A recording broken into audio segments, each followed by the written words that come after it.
Nosotros, los asesinos económicos, hemos sido realmente los responsables de crear este primer imperio global. Y trabajamos de muchas maneras diferentes. Pero quizás la más común es que identificamos a un país que tiene recursos que nuestras corporaciones codician, como petróleo. Entonces, concretamos un gran préstamo a ese país desde el Banco Mundial o una de sus organizaciones hermanas. Pero el dinero nunca va realmente al país. En cambio, va a nuestras grandes corporaciones para fabricar proyectos de infraestructura en ese país, plantas de energía, parques industriales, puertos, cosas que benefician a unas pocas personas ricas en ese país, además de nuestras corporaciones. Pero en realidad no ayuda a la mayoría de la gente para nada. Sin embargo, esa gente, el país entero queda soportando una deuda enorme. Es una deuda tan grande que no la pueden pagar. Y eso es parte del plan. No pueden pagarla. Y entonces en algún momento volvemos y les decimos, escuchen, nos deben un montón de dinero, no pueden pagar su deuda, así que véndanos su petróleo muy barato a nuestras compañías petroleras. Permítanos construir una base militar en su país. O envíen tropas en apoyo a las nuestras en algún lugar del mundo como Irak, o voten con nosotros en la próxima votación de las Naciones Unidas, hacer que privaticen sus compañías eléctricas y que privaticen su sistema de agua corriente y desagües, y se los vendan a corporaciones norteamericanas u otras corporaciones multinacionales. Y hay una nube total, y es tan típico la manera en que trabajan el Banco Mundial y el FMI, ellos endeudan a un país, y es una deuda tan grande que no pueden pagar. Y entonces les ofrecemos refinanciar esa deuda y pagar aún más interés.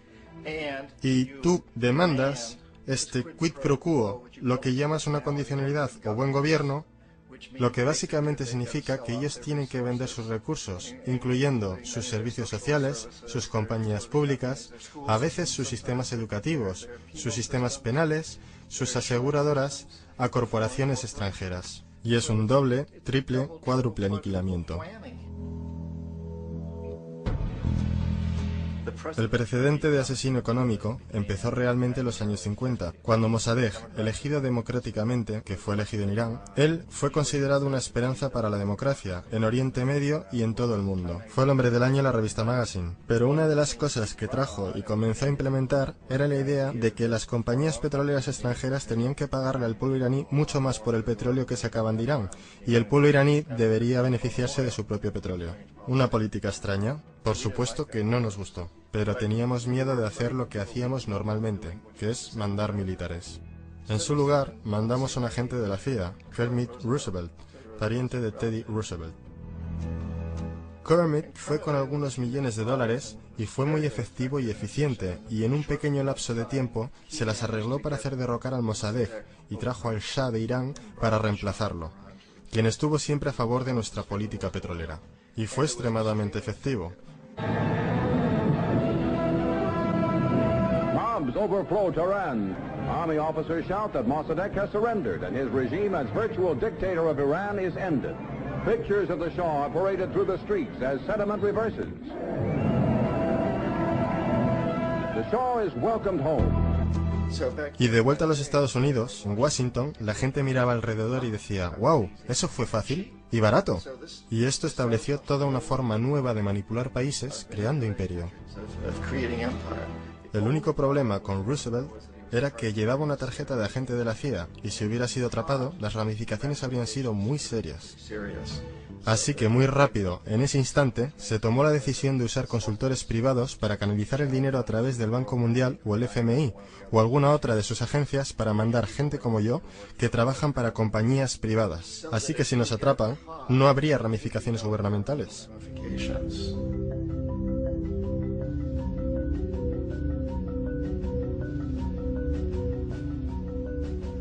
Cuando Arbenz se transformó en el presidente de Guatemala, el país estaba muy sumido bajo los pulgares de la compañía United Fruit y las grandes corporaciones internacionales. Y Arbenz corrió con esta postura que decía, ¿sabes?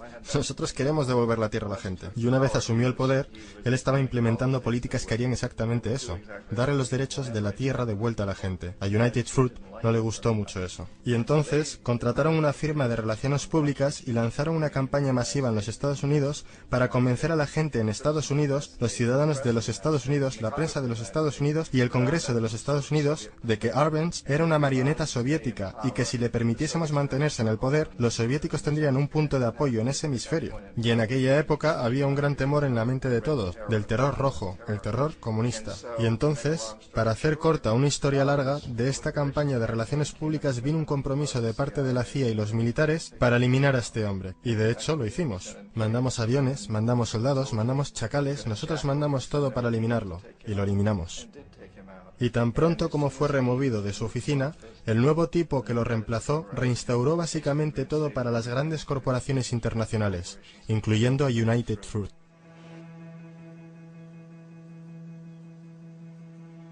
Ecuador, por muchos años fue regido por dictadores proamericanos, a menudo relativamente brutales. Entonces se decidió que habría una verdadera elección democrática. Jaime Roldós se postuló y su principal meta, dijo como presidente, sería asegurar de que los recursos de Ecuador se usarían para ayudar a la gente.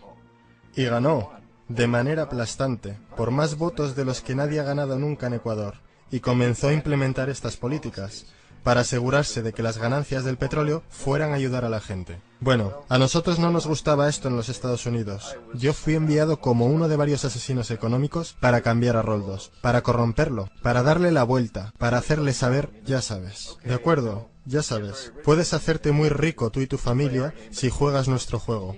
Pero si continúas intentando mantener estas políticas que has prometido, te vas a ir. Él no escuchaba. Fue asesinado.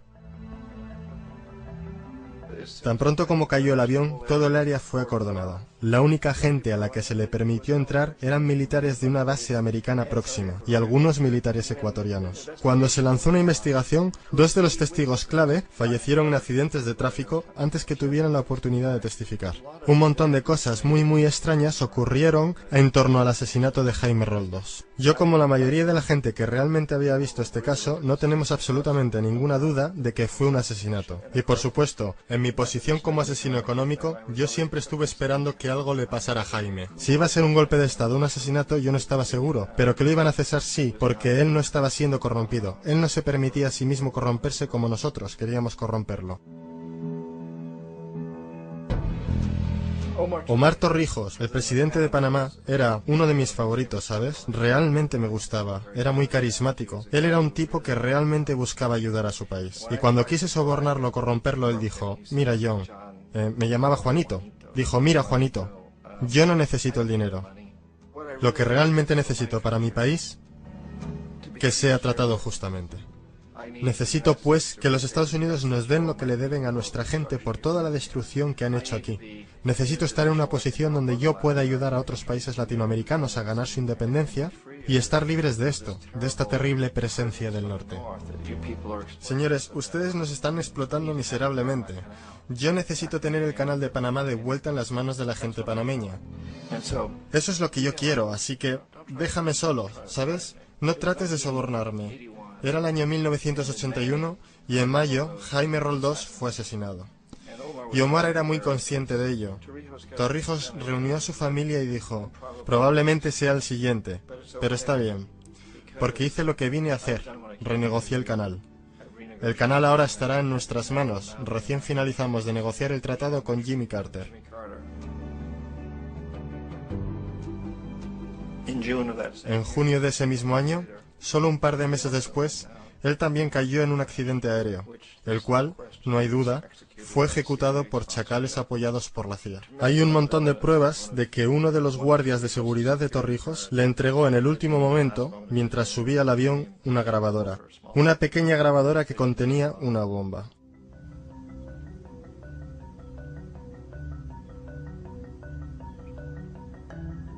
Es interesante para mí cómo este sistema ha continuado de la misma forma por años y años, salvo que el asesino económico se ha vuelto mejor y mejor. Entonces nos las vimos muy recientemente con lo que pasó en Venezuela. En 1998, Hugo Chávez queda electo presidente, siguiendo una línea larga de presidentes que había sido muy corruptos y destruyeron básicamente la economía del país. Y fue elegido Chávez entre todo esto. Chávez se paró frente a los Estados Unidos y lo hizo demandando primariamente que el petróleo venezolano fuera usado para ayudar a los venezolanos. Bueno, No nos gustó eso en los Estados Unidos, así que en 2002 se montó un golpe de Estado, el cual no hay dudas en mi mente, en la mayoría de las mentes de los demás, que la CIA estaba detrás de ese golpe.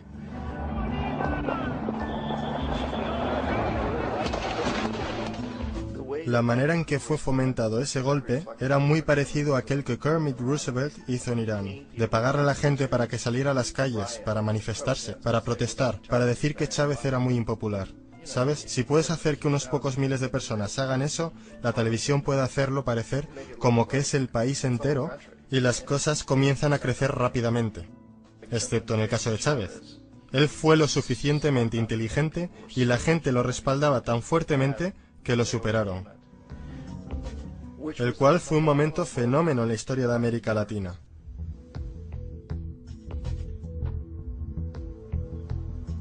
Irak realmente es el ejemplo perfecto de cómo funciona todo el sistema. Entonces nosotros, los asesinos económicos, somos la primera línea de defensa. Nosotros entramos, tratamos de corromper a los gobernantes y conseguimos que acepten estos préstamos enormes, lo que usamos entonces como palanca para ser dueños de ellos básicamente. Si fallamos, como fallé en Panamá con Omar Torrijos y en Ecuador con Jaime Roldós, hombres que rehusaron a ser corrompidos, entonces la segunda línea de defensa es mandarles los chacales.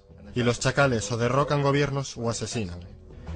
Y una vez que pasa eso, y un nuevo gobierno entra, ese nuevo presidente sabe lo que le pasará si no lo hace. En el caso de Irak, ambas líneas de defensa fallaron. Los asesinos económicos no fueron capaces de llegar a Saddam Hussein. Lo intentaron muy duro. Tratamos de conseguir que aceptase un trato similar al que la Casa de Saud aceptó en Arabia Saudí. Pero él no lo aceptaría.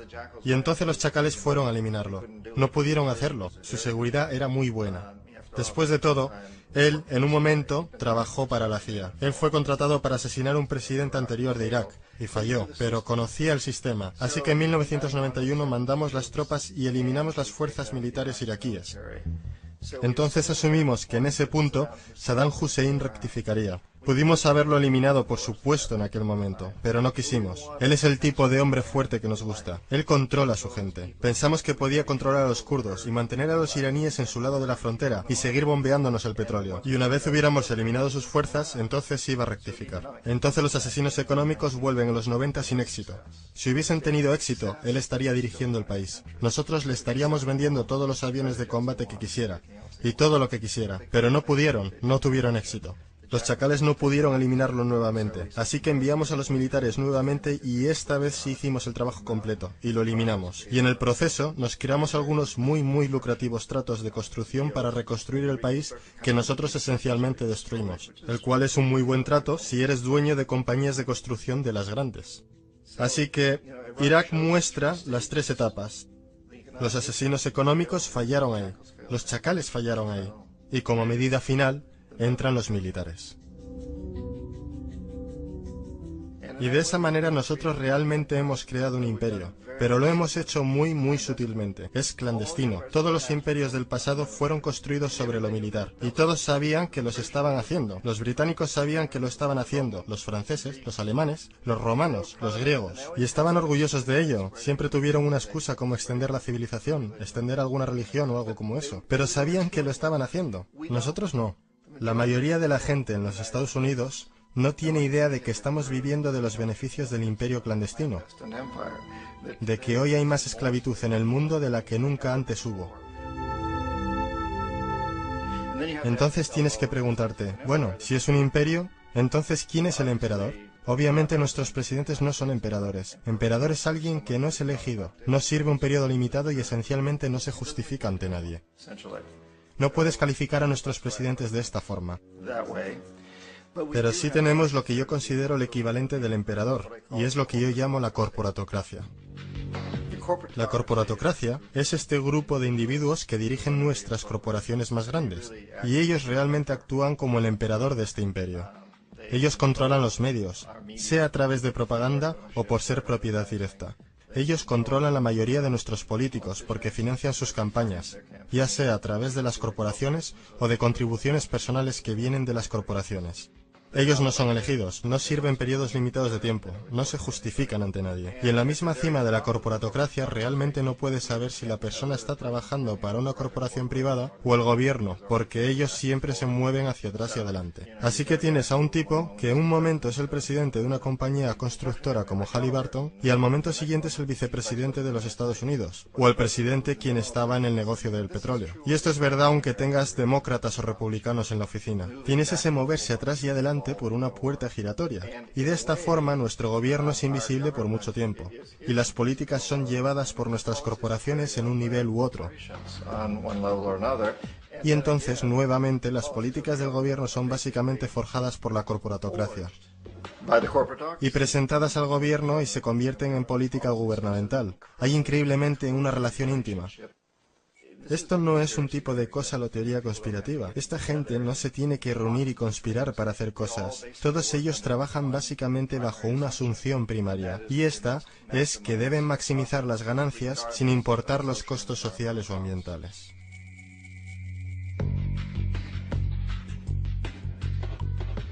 Este proceso de manipulación de la corporatocracia a través del uso de deuda, soborno y derrocamientos políticos se llama globalización. Así como la Reserva Federal mantiene al pueblo americano en una posición de servidumbre contractual a través de la deuda perpetua, la inflación y el interés, el Banco Mundial y el Fondo Monetario Internacional sirven este rol en una escala global. El engaño básico es simple. Pone un país en deuda, bien por su propia indiscreción o corrompiendo al líder de ese país, y entonces imponer condicionalidades o políticas de ajuste estructural. A menudo consistiendo en lo siguiente. Devaluación de la moneda. Cuando el valor de la moneda cae, así también lo hace todo lo que está valuado en ella. Esto hace los recursos indígenas disponibles a países depredadores a una fracción de su valor. Grandes recortes de fondos para programas sociales. Esto normalmente incluye educación y salud, comprometiendo el bienestar y la integridad de la sociedad, dejando al público vulnerable a la explotación. Privatización de empresas del Estado. Esto significa que sistemas sociales importantes se pueden comprar y regular por corporaciones foráneas por ganancias. Por ejemplo, en 1999, el Banco Mundial insistió que el gobierno boliviano vendiera el sistema público de agua de su tercera ciudad a una subsidiaria de la corporación americana Bechtel. Tan pronto ocurrió, las facturas de agua para los residentes locales ya empobrecidos se dispararon al cielo. No fue sino hasta una revuelta completa del pueblo que el contrato se anuló. Entonces está la liberación del comercio, o la apertura de la economía quitando las restricciones de comercio exterior. Esto permite un número de manifestaciones económicas abusivas, tales como que las corporaciones transnacionales traigan sus propios productos en masa, vendiendo más barato que la producción indígena y arruinando la economía local. Un ejemplo es Jamaica, que después de aceptar préstamos y condicionalidades del Banco Mundial, perdió sus mercados de cosechas más grandes debido a competencia con importaciones occidentales. Hoy, granjeros incontables están sin trabajo, pues son incapaces de competir con las grandes corporaciones. Otra variación es la creación de numerosas, aparentemente desapercibidas, desreguladas e inhumanas fábricas explotadoras, que toman ventaja de la economía impuesta. En adición, debido a la desregulación de la producción, la destrucción ambiental es perpetua, ya que los recursos a menudo son explotados por corporaciones indiferentes mientras liberan grandes cantidades de contaminación deliberada. La demanda ambiental más grande en la historia del mundo hoy viene de parte de 30.000 ecuatorianos y gente del Amazonas contra Texaco, de la que ahora es dueña Chevron. Así que es contra Chevron, pero por actividades conducidas por Texaco. Han estimado que han sido más de 18 veces lo que Exxon Valdez volcó en las costas de Alaska. En el caso de Ecuador no fue un accidente. Las compañías lo hicieron intencionalmente. Ellos sabían que lo estaban haciendo para ahorrar dinero en vez de arreglar la disposición apropiada.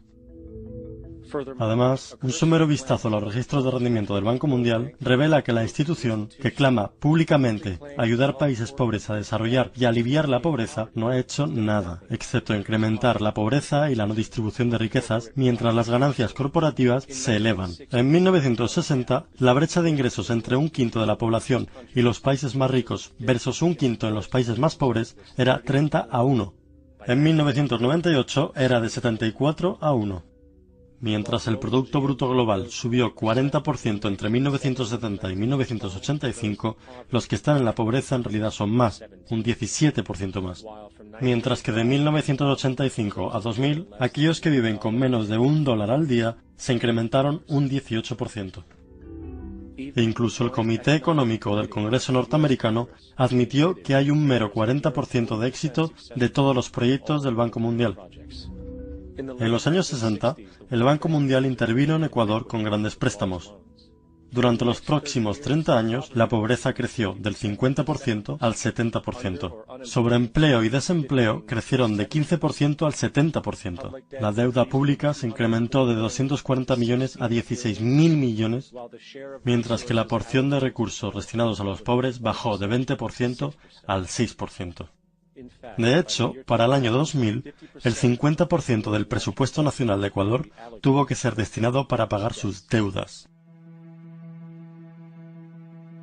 Es importante entender que el Banco Mundial es, de hecho, un banco norteamericano que apoya intereses de los Estados Unidos, pues Estados Unidos tiene poder de veto sobre las decisiones, porque es el proveedor más grande de capital. ¿Y dónde consiguió su dinero? Adivina. Lo hizo del aire a través del sistema bancario de reserva fraccionada. Basado en el Producto Bruto Interno, de las primeras 100 economías del mundo, 51 son corporaciones y 47 de esas 51 tienen base en los Estados Unidos. Walmart, General Motors y Exxon son económicamente más poderosas que Arabia Saudita, Polonia, Noruega, Sudáfrica, Finlandia, Indonesia y muchos otros. Y mientras las barreras proteccionistas se rompen, las monedas se unifican y manipulan en mercados flotantes, y las economías de los estados se vuelcan a favor de competir en el capitalismo global. El imperio se expande. Usted aparece en su pequeña pantalla de 21 pulgadas y grita sobre América y la democracia. No existe América. No existe la democracia. Solo existe la IBM, la ITT, la AT&T, y DuPont, Dow, Union Carbide y Exxon. Esas son las naciones del mundo hoy día. ¿De qué hablan los rusos en sus consejos de Estado? ¿De Karl Marx? No. De sistemas de programación lineal. De teorías sobre estadística, de problemas económicos, y computan costos de sus transacciones e inversiones, como hacemos nosotros. Ya no vivimos en un mundo de naciones e ideologías, señor Bill. El mundo es un colegio de corporaciones, inexorablemente dirigido por los estatutos inmutables de los negocios.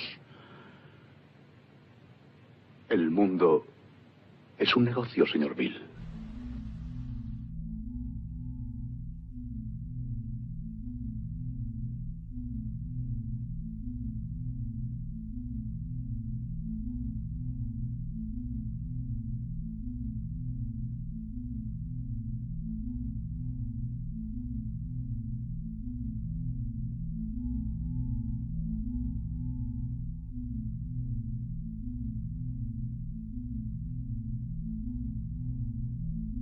El mundo está siendo tomado por la mano poderosa de los negocios, que dominan los recursos naturales de los que necesitamos vivir, mientras controlan el dinero que necesitamos para obtener estos recursos. El resultado final será un monopolio mundial basado no en la vida humana, sino en poder financiero y corporativo.